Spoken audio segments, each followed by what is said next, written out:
প্রথমে আমি InShot অ্যাপটিতে click করব, তারপর ভিডিও অপশনে, তারপর নিউ প্লাস আইকনে ক্লিক করে গ্যালারি থেকে একটি ভিডিওকে সিলেক্ট করব। উদাহরণ হিসেবে আমি এই ভিডিওটিকে সিলেক্ট করলাম।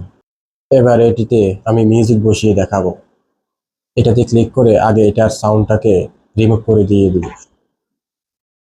তারপর একবার আমি অডিও অপশনে ক্লিক করে তারপর মিউজিক অপশনে ক্লিক করব। তারপরে এক্সট্রাক্ট অডিও ফ্রম ভিডিও এটাতে ক্লিক করব। এবার এটি আমার গ্যালারিতে নিয়ে গেল।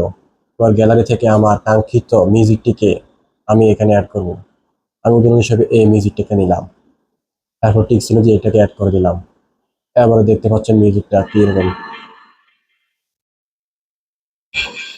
মিউজিকটা অ্যাড হয়ে গেল। এবারে আপনার যদি ইচ্ছা হয় যে কোনো অংশ কেটে দিবেন মিউজিকে, তাহলে এটাও পারবেন। মিউজিকটাতে ক্লিক করবেন, তারপর এখানে স্পিল্ড নামক অপশন আছে, এটাতে ক্লিক করবেন। স্পিল্ডের কাজ হচ্ছে কোনো অংশকে খণ্ডিত করা বা আলাদা করা। আপনি যেটা মন চায় এটা সিলেক্ট করে স্প্লিট টিপ দেওয়ার সাথে সাথে এটা খণ্ডিত হয়ে যাবে, আলাদা হয়ে যাবে। তারপর এই অংশটাকে আপনি যেটা মন চায় এটাই করতে পারবেন। এবার মনে করেন আমি এটাকে আবার বার করতে চাই, আবার স্প্লিট টিপ দিব, ক্লিক করার সাথে সাথে এটা আলাদা হয়ে যাবে। এবং এটাকে আমি যেখানে মন চাই সেখানে আনতে পারবো ইচ্ছা অনুযায়ী এডিটের সাথে। যদি মিউজিক বসানো শেষ হয় তাহলে টিক চিহ্ন স্থানে ক্লিক করবেন।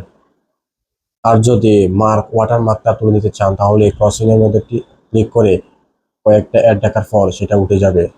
তারপর আপনি এক্সপোর্ট এই কর্নারে দেখতে পাচ্ছেন, এক্সপোর্ট নামক স্থানে ক্লিক করার পর আপনার রেজুলেশন এবং এফপিএস অনুযায়ী এটাকে আপনি ডাউনলোড করতে পারবেন।